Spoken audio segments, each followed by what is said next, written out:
Is being against abortion the same as wanting to end the Holocaust or end slavery?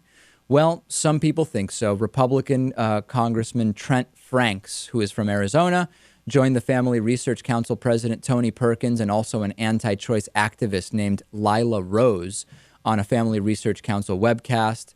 And here's what he had to say. I warn you, this is disturbing to anybody who has any sense of reality. Take a listen. Pro-life perspective is a growing majority in America. We are the ones that rushed into Eastern Europe and arrested the Nazi Holocaust. We are the ones that said no more to slavery after thousands of years. And by the grace of God, we're going to be the ones that say that we're going to protect our unborn children. Congressman Franks, before we run out of time, I want to get to some action steps here, but I want to touch on something you mentioned earlier, and that is, if not now, when?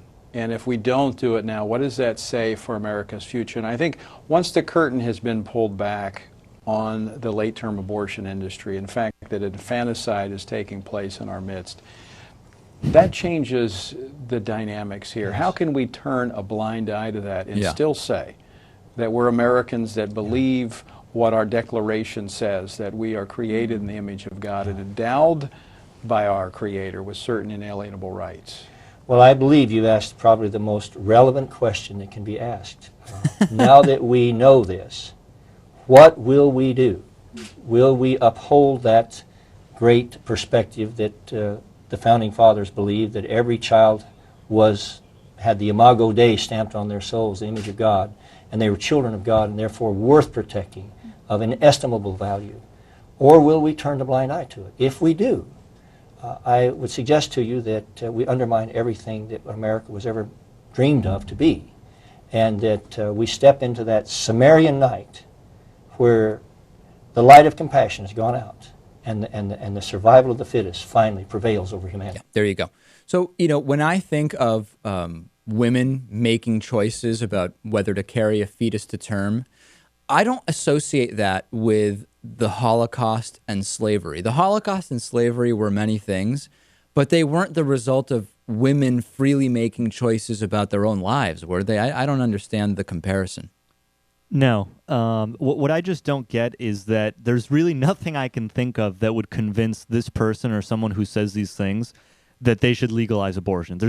I can't think, because it's a non-rational thing. They just say, this person is a human being. They should have the same rights as someone who is already born outside of the womb. But obviously, what's going on here is that abortion is different than every other example that you can cite, because it's a person or a fetus, however you want to describe it, inside of another person.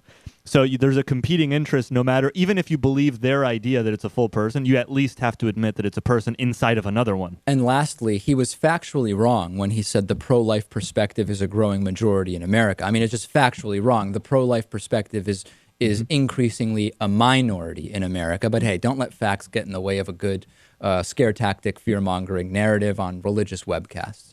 On today's bonus show, we will talk about how men's sweat influences other men. It's not what you think. We'll also talk about whiskey meeting technology.